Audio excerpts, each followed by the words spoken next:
agora vamos para uma apresentação que tem tudo para ser wow. Vai ser tão wow que até vai ser uma apresentação em inglês, não é? Do you speak Portuguese? Sim, eu falo, A little bit. eu falo algum português. The stage is yours. Obrigado. Não, eu vou fazer a minha apresentação hoje à tarde em inglês. And the reason really for that is I know that we're live streaming to many countries around the world, and I suspect that the bots will have more of a chance of translating my English than they will my Portuguese. I wanted to just start and say a few words. I found a nice quote about the subject of what's next from an American author who was called Mitch Albom. And it basically said, if we knew what comes next, we would never have to worry. The point about what is coming next and for our business, I think that we are being driven by several different points that we are looking at as a company. And I think that the first most important word for us is recovery. So clearly I don't need to tell anybody in this room about the difficulty that's happened in the last 24 months and the importance that we have to recover our business. But for me, the next point is perhaps more important, which is about rediscover. So we recover our business, we rediscover the ways that we used to do business in the past, we rediscover the relationships, the connections that we have with tour operators and travel agents from around the world. We get our chance to learn perhaps from this pandemic, but also to go back to the success factors that we had in the past. And then the next is to reconnect. And obviously that is perhaps the most important part of what the tourism industry can do, and certainly with the substantial assets that we have in the event space, the extraordinary amount of experiences that exist, the ability to bring people back together, to reconnect, whether it be through extended family, whether it be through friends, families, teams, businesses, the chance to reconnect and bring people together is going to be crucial to the next stage. So what I want to do is to move from that and these three words that are defining our business to talk a little bit about the world of wine, which is a new cultural district that we have created on the south side of the river Douro, in what was historically all of the old port wine cellars. These cellars represent, I think, an extraordinary opportunity to do a city centre development right in the very heart of the greater Porto region, to be able to in fact create amazing tourist assets.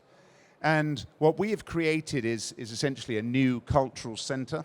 And I'm using the broadest sense of a cultural centre, because although WOW forms the heart of this, we have done a number of projects over the years, and in fact the whole of our assets, if we start right the way down with the river taxi boats, covers about 75,000 square meters of this historic area.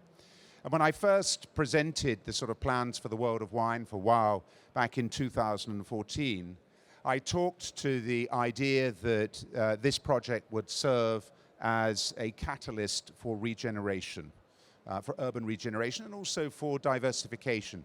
After all, many of these historic port lodges were abandoned. Many of them still today are abandoned. It's more efficient to run our port businesses by keeping our wines that we make up next to the wineries in the Douro.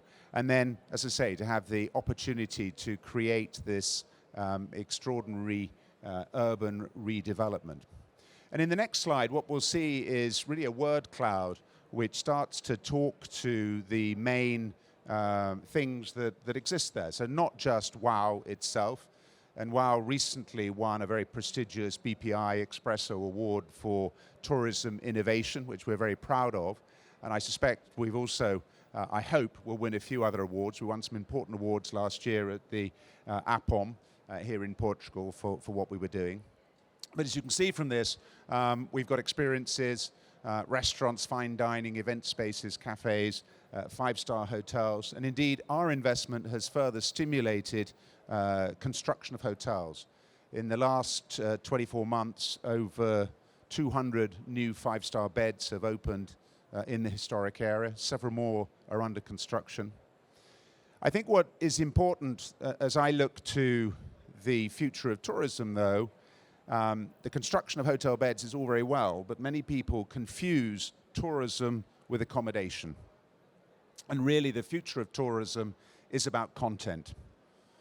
In the historic zone, we have about 17 different port lodges, all doing port tours. So perhaps I should say it's not just about content, but it's about diversified content.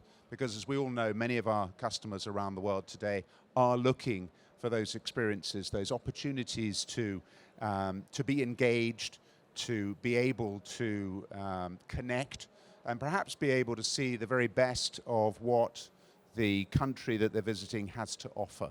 And that's what we've been aiming to do here. So I'm going to take us on a slight journey through WOW, because it does have a huge amount of content. And I do want to just mention the way that we've gone about innovation and the way we've applied new technology. And I know we have many speakers this afternoon who are going to give us some insights into what's coming in technology, what exciting tools we can have. But I think it's very important of how we then apply those technological solutions to create that enhanced engagement with our guests and our visitors. And so I'm going to take us through the site on the slide before. There we are. I wanted to just call out these two things for a reason. One is this, which is video mapping. It's not a new technology. It's been well used. It can be quite expensive to put up. But we're running on the front of the World of Wine every night about a 7-minute free show, which everyone who's there, whether it's a restaurant or just simply coming to look at the view, can enjoy. This technology serves not just to create a moment, a special moment to capture people and entertain them. It also serves for an ability for us to present a backdrop to a private event, or indeed when we run a Christmas fair in December, we can project onto these walls some environment, a Christmas. We get very little snow in the north, so we have to actually project it onto the buildings, give people that sense of Christmas. And then, you know, what we've got within our wine experience, you can see this. This is part of a small village that we've done. We used drone technology. We made a film actually about the wine regions of Portugal. Again, drone technology is not a precise innovation. However, it allowed us to make, over the course of 3 years, a film that showed all Portugal's wine regions from a very new angle. And that film has gone on to win some awards. And in each of this sort of area, we have created a small pavilion that shows the cultural diversity, the content, the richness of all the different wine regions of Portugal. And it's that level of engagement, that ability to involve the senses of our guests, which I think creates the enhanced experience. And on the next one, if we go from sight, we then go to sound. What we've got on this gentleman here is in our cork experience.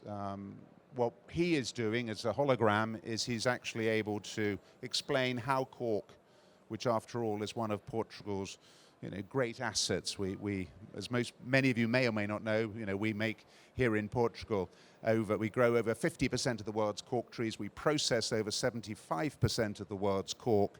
And here this hologram will answer your questions about cork production in many languages. Again, using technology to innovate. Sound, the sounds of the region are obvious.